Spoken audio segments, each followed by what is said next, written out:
शाहजहांपुर में सपा नेता राजपाल कश्यप का बड़ा बयान।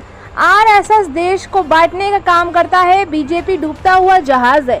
शाहजहांपुर में समाजवादी पार्टी ने संविधान बचाओ के नारे के साथ संविधान मान स्तंभ कार्यक्रम का आयोजन किया। इस दौरान सपा नेता राजपाल कश्यप ने आरएसएस और बीजेपी पर तीखा हमला बोलते हुए कहा कि आरएसएस भाई को भाई से लड़ाने का काम करती है और देश को बांटती है। उन्होंने बीजेपी को डूबता हुआ जहाज बताते हुए कहा 2027 में बीजेपी वेंटिलेटर पर होगी। कश्यप ने दावा किया कि समाजवादी पार्टी बूथ स्तर पर मजबूत है, जबकि बीजेपी उसे कमजोर करने की साजिश कर रही है। कार्यक्रम में प्रदेश और जिला स्तर के सपा कार्यकर्ता शामिल हुए और संगठन को मजबूत करने के टिप्स साझा किए गए। कश्यप ने कहा कि पीडीए पंचायत के जरिए सपा जनता तक पहुंच बना रही है। शाहजहांपुर से ब्यूरो रिपोर्ट।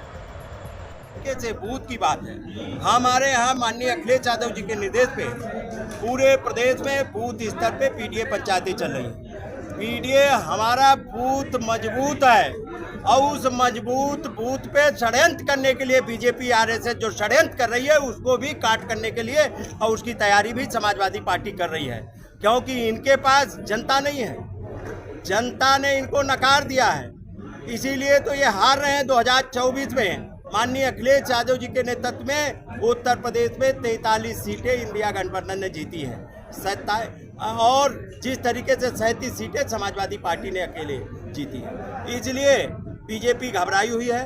बीजेपी के शासन काल में संविधान खतरे में है, आरक्षण खतरे में है, इंसानियत खतरे में है और भाईचारा खतरे में है।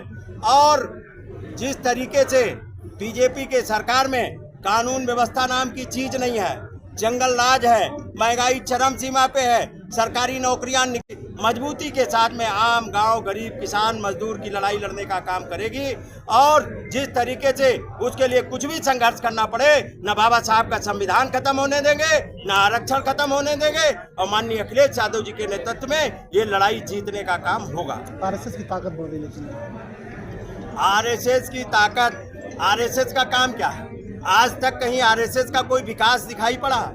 आरएसएस का काम है केवल भाईचारा खराब करना। आरएसएस का काम है तोड़ो और राज करो। आरएसएस का कोई विकास दिखाई पड़ रहा? आरएसएस के जमाने में ये हाल बना है, बीजेपी सरकार में बना है। जिस हाल में हम प्रेस कॉन्फ्रेंस कर रहे हैं, पसीना बह रहा है और वो भी किसके नाम पे बना है?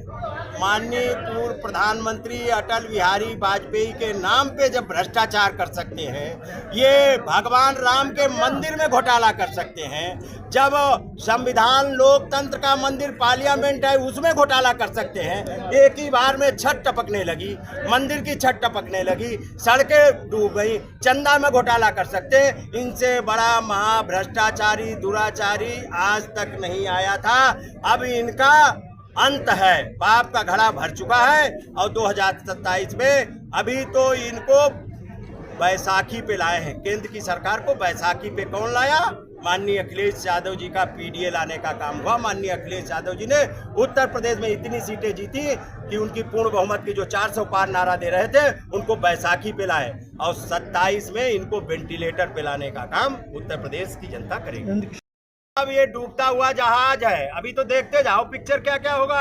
अभी तो सिर फटोल पड़ी है, क्योंकि कोई सुनवाई, ये तो जनता कह रही थी, हम लोग कह रहे थे थानों में लूट है, थानेदार लूट रहे हैं, कलेक्टर लूट रहे हैं, कप्तान लूट रहे हैं और थानों में 10 गुना 100 गुना बढ़ चुका है भ्रष्टाचार। आज वो तो उनको थाने मंत्रियों को बैठने पड़ रहा है और उनके नंदी कह रहे हैं, मंत्री कह रहे हैं कि उनकी नहीं सुनवाई हो रही और डिप्टी सीएम को जिस तरीके से उनका समाज का आदमी का बता रहा है और किसी को कोई कुछ नहीं। इस बीजेपी सरकार में सब कुछ अस्त व्यस्त हो गया।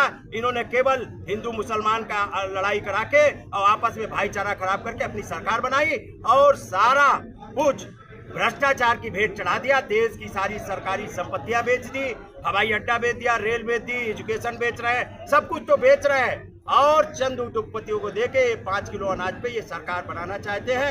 इनके मंसूबे को पूरा नहीं होने दिया जाएगा।